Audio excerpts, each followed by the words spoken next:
pengumuman kalau ada yang pinjam bukunya Pak Arifin tentang Radius itu segera dikembalikan. Dan sekali lagi saya mengingatkan bahwa acara ini selalu akan diupload di kanal YouTube Sastra Loktara. Jadi kalau bisa nanti subscribe sana langganan, nanti bisa dilihat. Untuk menghangatkan suasana, kami panggilkan kesaksian dari Pak Ali Samsudin Arsis sekaligus kaca puisi.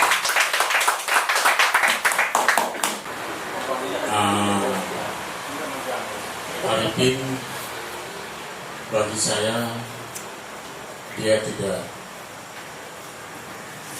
lebih kecil dari Banjarbaru itu sendiri, karena Arifin dan Banjarbaru saya kira harus dekat.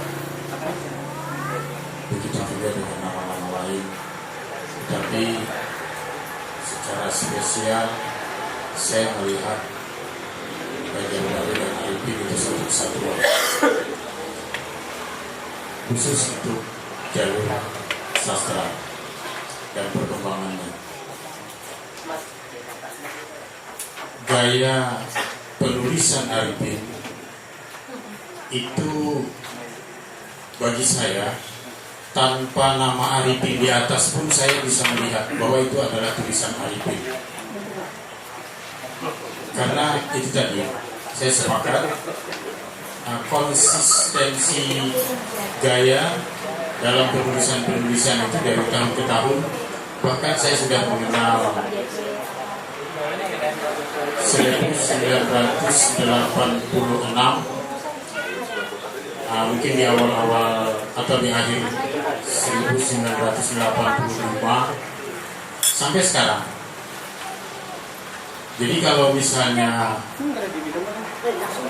saya sendiri bisa berubah gaya dalam penulisan, maka Arifin adalah garis lurus rel kereta api. Dia tidak terlalu banyak belokan-belokan, tikungan-tikungan tajam.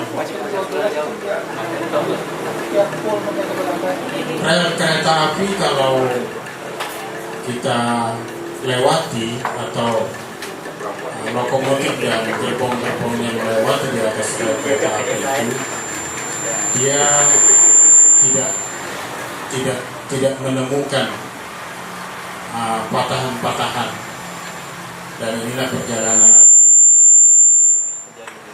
untuk kesastraan Banjarbaru. Begitu juga dia dengan konsistennya apabila ada hal-hal yang dianggapnya mengganggu dalam perjalanan kesastraan, baik di Kalimantan Selatan maupun di Banjarbaru. Saya melihat ada perhatian khusus dengan yang terjadi di dunia sastra kita. Saya nanti akan membuka sedikit senggolan tentang bagaimana Arifin begitu gencarnya menanggapi Olimpiade Sastra yang diadakan oleh Yayasan Kamar Nusantara itu. Tetapi tidak ada tanggapan di media, bahkan yayasan hanya diam saja. Saya kira ini sikap yang kurang bagus dalam perjalanan kesastraan. Ada semacam peragian di situ. Dibiarkan dan lapuk akhirnya hilang. Ini sebenarnya sikap yang kurang bagus. Saya kira Pak Ibrahim Sabar tadi harus mempertanggungjawabkan ini. Siap, Komandan. Siap, Komandan. Begitu gencarnya Arifin, tetapi media itu tidak ditanggapi apa-apa. Apakah begitu kita dalam berjalan dalam bersastra itu? Lalu kasak kusuk di luar dari media. Seharusnya media itu yang menjadi forum dialog. Termasuk dedengkot Padahal di dalamnya juga saya sebagai pengurus juga yayasan itu. Harusnya tanggung jawab juga itu. Tanggung jawab saya sekarang sedang mengungkapkan ini. Ini tanggung jawab saya. Ya, jadi mungkin nanti akan dikonfirm dengan mengapa Arifin begitu gencar tentang pelaksanaan kegiatan itu, dan mungkin tidak hanya itu, cuma saya melihat yang akhir-akhir ini itu yang menjadi ruang panas api di benak Arifin, juga termasuk saya mungkin atau rekan lain.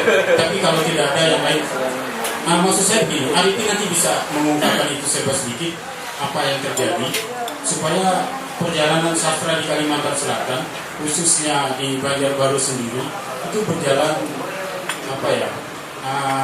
saling senggol, saling ada sedikit selisih-selisih, itu hal-hal yang biasa saja. Tapi ada ruang jawab. Ya, kalau ada yang bertanya, ada ruang jawab. Jangan dibiarkan begitu. Orang juga saya kira harus memberikan konfirmasi kalau perlu, seperti yang dikemukakan Arifin itu di wartawannya harusnya ke pihak yang ditujukan oleh Arifin itu. Tapi saya kira sikap peragian ini membiarkan membusuk dan akhirnya dianggap hilang, itu saya kira sikap yang kurang bagus dalam kesastraan kita. Saya ingin membangun bahwa suasana seperti itu, mari kita coba. Paling tidak ada ruang dialog di sini. Apakah ini sudah merupakan jawaban? Saya kira itu nanti hal yang lain. Karena itu dikemukakan oleh Arifin di koran, maka jawablah di koran. Salawat laut Arifin Nur Hasbi. Kubaca salawat laut, ayat-ayat air dan kabut, hatiku jadi perahu dalam 1000 tahajud. Jadi ruang yang mengimankan wajah-wajah waktu. Jadi waktu yang memuarakan batu-batu. Dalam 1000 suara yang menakbirkan keagungan cahaya, lidahku jadi perahu yang menyampaikan dosa dunia ke negeri langit.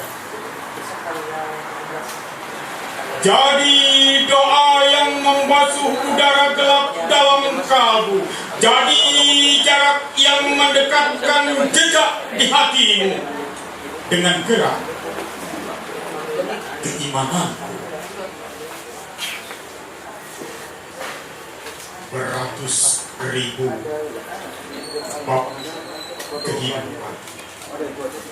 Aku baca dalam salawat rindu yang memberi waktu untuk merenangi air mata, memberi ruang untuk menghitung kesalahan batu-batu yang bising dalam sering amarahmu. Lalu ayat-ayat air dan kabut melipat kerut usia, jadi bunga mawar yang dianugerahkannya untuk kalam kasih sayang. Kalimat ruang hatimu yang luas seperti laut yang bebas menuangkan cahaya matamu ke dalam gelap atau terang jiwa yang mengalir dalam 99 sudut keyakinan, satu sudut kemahakuasaannya. Kubaca salawat laut, hatiku pulang dari rumah amarah, dendam kesumat, iri dengki yang menjerat langkahku ke muara, lalu jadi bumi yang tak berjarak dengan langit, menyeru cahaya dari seluruh cahaya yang menerangi lorong-lorong peradaban. Hatiku pulang ke rumahmu dalam wajah hidup yang menatap dunia sebagai ruang gelap yang mesti diterangkan. Dengan hati yang berzikir dalam 1001 tasbih, tahmid dan takbir waktu.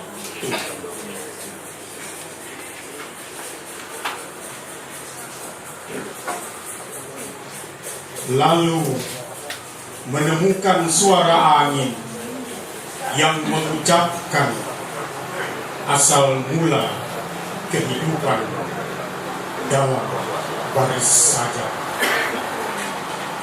yang meluruskan seluruh jalan jiwaku. Assalamualaikum warahmatullahi wabarakatuh.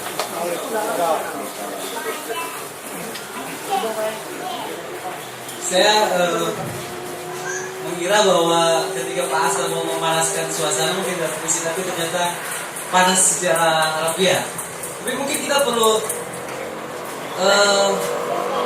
apakah memang perlu konfirmasi dengan Pak Ibrahim Sababali, tapi sebelum itu mungkin saya birokratis dulu untuk memanggil Pak Hermawan Jaya Setiawan untuk membacakan 1-2 puisi di panggung ini.